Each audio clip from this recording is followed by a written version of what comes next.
Vous écoutez Europe 1, il est 8h17. L'interview politique d'Europe 1 nous emmène dans la 6e circonscription du Rhône ce matin où s'affrontent Najat Vallaud-Belkacem et Bruno Bonnell. Ils sont tous les deux, Fabien Amias, vos invités. Bonjour Najat Belkacem. Bonjour. Et bonjour à Bruno Bonnell qu'on retrouvera dans quelques instants. Alors, Najat Vallaud-Belkacem, expliquez-moi cette anomalie. Je me souviens de la une de Libération, c'était à votre nomination au ministère de l'Éducation, vous incarniez en photo, aux côtés d'Emmanuel Macron et de Fleur Pellerin, le renouvellement générationnel. Et ce matin, de mes deux invités, c'est pas faire injure à Bruno Bonnell, mais qui s'approche de ses 60 ans, c'est pas vous qui soufflez le vent de la revitalisation politique et vous portez le dossard de l'ancienne planète socialiste. Qu'est-ce qui se passe ? Ce qui se passe, c'est qu'on a eu une élection présidentielle qui a donné le résultat que l'on sait. On ne va pas refaire toute l'histoire, mais on sait aussi dans quelles conditions le président Emmanuel Macron a été élu, sur à la fois le dégonflement du candidat de droite et sur les faiblesses de la gauche à se rassembler. Donc aujourd'hui qu'on a un président de la République qui... c'est vrai, ses raisons de séduire et de paraître attractif, ne serait-ce que par son jeune âge, eh bien, il y a une volonté de la part des Français de lui donner une cohérence à l'Assemblée nationale.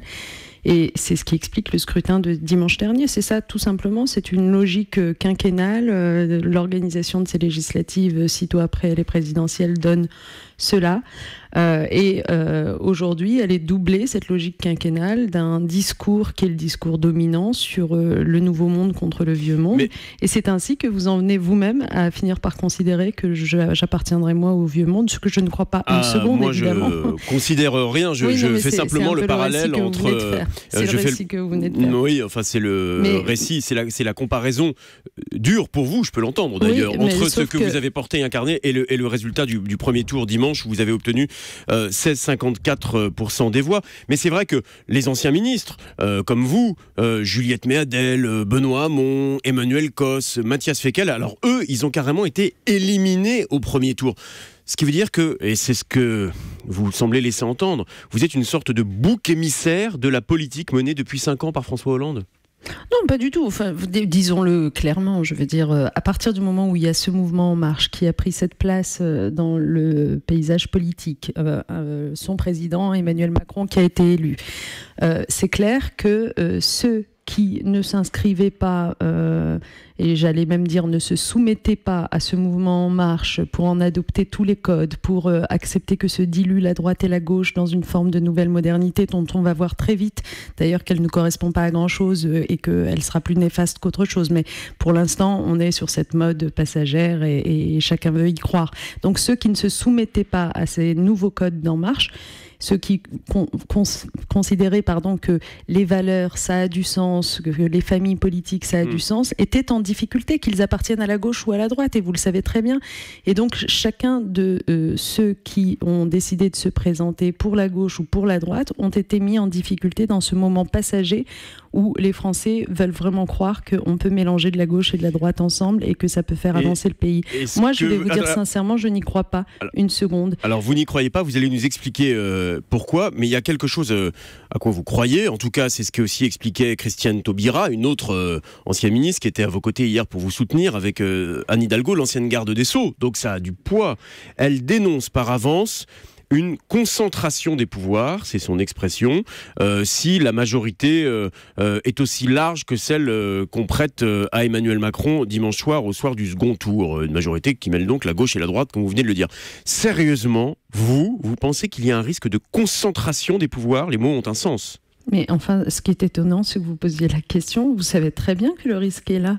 Vous savez très bien que nous vivons dans une démocratie qui repose sur l'équilibre des pouvoirs. Donc le pouvoir exécutif, c'est-à-dire président de la République et son gouvernement, doit pouvoir être contrôlé par un pouvoir législatif, et notamment une Assemblée nationale et un Sénat, sont composés de façon indépendante. Non, mais j'entends bien, mais oui. je vous écoute, mais en 2012, pardonnez-moi, vous étiez porte-parole d'un gouvernement qui était soutenu par une très large majorité à l'Assemblée nationale, mais qui en plus disposait d'une majorité au Sénat, qui disposait d'une majorité dans les régions, dans les communes, dans les départements, ce qui n'est pas le cas pour En Marche aujourd'hui. Oui, donc c'est un argument politique, mais ce n'est pas un argument réel, vous le savez bien. Mais pardon Fabien Amias, le sujet, ça n'est pas de disposer d'une majorité ou de ne pas en disposer. C'est la logique quinquennale, encore une fois, que sitôt après l'élection présidentielle, eh bien, l'Assemblée nationale soit composée à majorité de la même couleur que le président élu.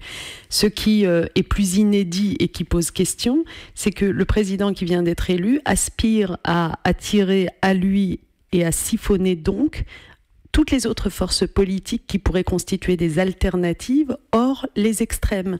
C'est-à-dire qu'en gros, une fois qu'il aura fini de siphonner la droite et la gauche et de dire à tous ceux qui n'ont pas voulu le rejoindre, eh ben, je vais vous dézinguer tout simplement et voilà, et vous allez être éliminés, eh bien, il n'y aura plus en face d'En Marche d'autres alternatives que le Front National, pour dire les choses rapidement.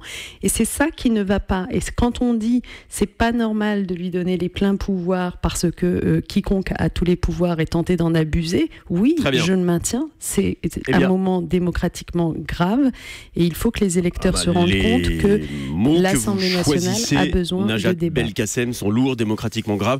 Un mot avant de donner la parole et d'écouter votre concurrent Bruno Bonnell qui est à vos côtés à Lyon. Si vous êtes battu dimanche, la politique c'est fini pour vous, d'un mot?